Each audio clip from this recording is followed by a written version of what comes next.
Hi friends, எல்லாமே எப்படி இருக்கிறீங்க?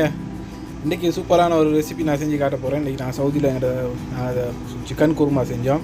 அதை நான் எப்படி செய்கிறேன்னு காட்டுறேன்.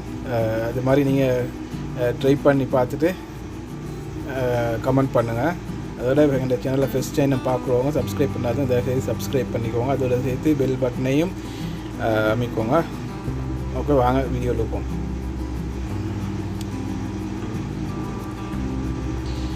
நான் ஒரு 3 பெரிய வெங்காயம் 3 எடுத்து நான் வச்சுக்கிறேன். நல்லா அரிஞ்சு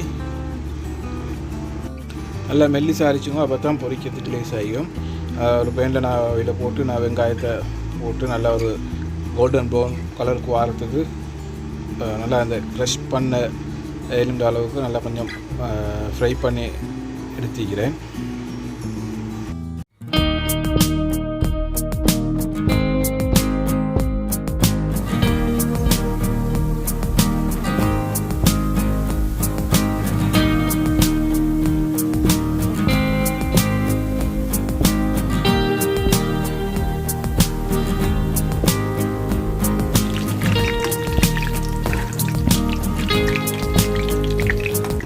இந்த அளவுக்கு ஃப்ரை பண்ணி எடுத்துக்கோங்க. ஏன்னா அப்போ தான் க்ரஷ் பண்ணுறது லேஸ் ஆகிக்கும்.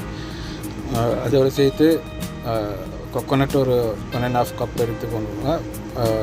அது கேஷ்யூநட் கொஞ்சம் எடுத்துக்கொண்டு ரெண்டையும் ஒன்றா போட்டு மிக்சியில் நல்லா அரைச்சி எடுத்து வச்சுக்கிறேன். இது மாதிரி நல்லா ரெண்டையும் போட்டு நல்லா இது அரைச்சி எடுத்து வச்சுக்கிறேன். அதுக்கப்புறம் இந்த பொரிச்ச அந்த ஆனியனை வந்து நல்லா க்ரஷ் பண்ணி எடுத்து வைங்க. சேர்த்து ஏலக்காய், கிராம்பு, கருவேப்பட்டை, பெப்பர் இதை எடுத்து வச்சுக்கிறேன். நெக்ஸ்ட்டில் எண்ணெயை ஊற்றிட்டு எண்ணெய் காஞ்ச பிறகு அந்த ஏலக்காய், கிராம்பு, கருவேப்பட்டை, பெப்பர் எல்லாம் போட்டு கொஞ்சம் தாளித்து எடுத்த பிறகு அதில் வந்து கழுவி வச்சுக்கிற அந்த சிக்கனை நான் அதில் ஆட் பண்ண போகிறேன். 1 கிலோ சிக்கன் நான் எடுத்து வச்சுக்கிறேன். 1 கிலோ சிக்கனை இதை எண்ணெயில் கொஞ்சம் தாளிச்சிட்டு இப்போ நான் வந்து அந்த சிக்கனை வந்து அதில் ஆட் பண்ணேன்.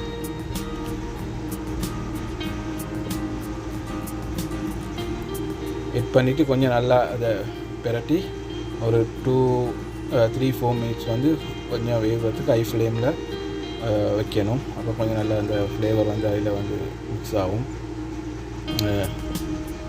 இப்படி நல்லா அதை பிரட்டி எடுத்துகிட்டு ஒரு 3-4 மினிட்க்கு மூடி வைக்க.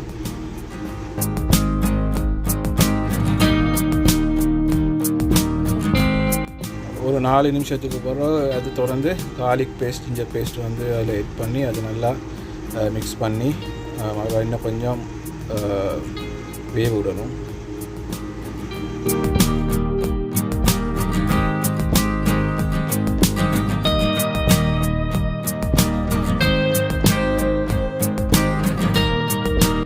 அதை வேக விட்டுட்டு மறுபடியும் இன்னும் கொஞ்சம் ஒரு 3-4 நிமிஷம் வேக விட்டுட்டு அதுக்கப்புறம் யோகர்ட் ஆட் பண்ணுங்கள். ஒரு 1.5 கப் வந்து யோகர்ட் நான் ஆட் பண்ணுறேன்.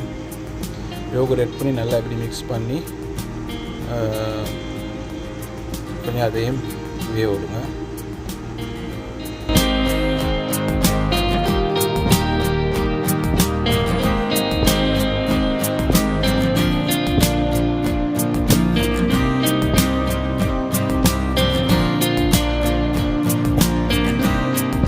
அதுக்கப்புறம் நல்லா அது வந்து கொதிச்சுட்டு வரக்குள்ள சில்லி பவுடர் கொஞ்சம் தேவையான அளவு, டர்மரிக் பவுடர் தேவையான அளவு, உப்பு தேவையான அளவு ஆட் பண்ணுறேன்.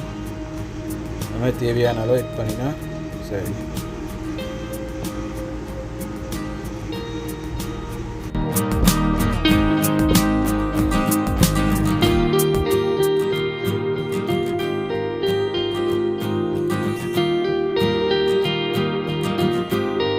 நல்லா மிக்ஸ் பண்ணிக்கோங்க.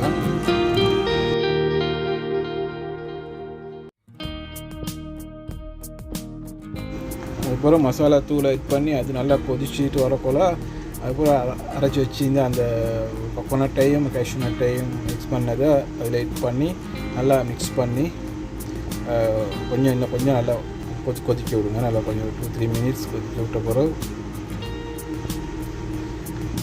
அது நல்லா கொதிச்சுட்டு வரக்குள்ள கொரியண்டர் பவுடரை போட்டு உங்களுக்கு வேறு தேவையான நெசசரி ஃப்ளேவர்ஸ் பூலண்டை போட்டுட்டு அதை கொஞ்சம் ஒரு 5 மினிட்ஸ் போல் நல்லா கொதிக்க மூடி வச்சுட்டு நல்லா ஹை ஃப்ளேமில் தேவையான அளவு தண்ணி ஊற்றிட்டு நல்லா அவங்களுக்கு தேவையான அளவு தண்ணி ஊற்றி அதுக்கப்புறம் அந்த நான் க்ரஷ் பண்ணி வச்சுக்கிற அந்த பொரிச்ச ஒனியனிங் தானே அதை வந்து எட் பண்ணி அதை நல்லா மிக்ஸ் பண்ணிவிட்டு நல்லா கொஞ்சம் அப்புறம் மூடி ஹை ஃப்ளேமில் ஒரு 10 மினிட்ஸ் போல் வச்சுட்டு அதுக்கப்புறம் லாஸ்ட்டில் வந்து அந்த ஃப்ளேமை நல்லா குறைச்சி வச்சா குருமா வந்து ரெடி ஆகிடும். சூப்பரான ஒரு டேஸ்ட்டோடு வரும். நீங்கள் ட்ரை பண்ணி பாருங்கள். ஓகே ஃப்ரெண்ட்ஸ், இந்த வீடியோ உங்களுக்கு பிடிச்சிருந்தால் லைக் பண்ணுங்கள், கமெண்ட் பண்ணுங்கள், ஷேர் பண்ணுங்கள். அதோட இந்த சேனலை வந்து சப்ஸ்கிரைப் பண்ணாதவங்க தயவுசெய்து சப்ஸ்கிரைப் பண்ணிக்கோங்க. அதோடு சேர்த்து பெல் பட்டன் அமைக்கோங்க. ஓகே, இது மாதிரி இன்னொரு வீடியோவில் சந்திப்போம். பாய் பாய்.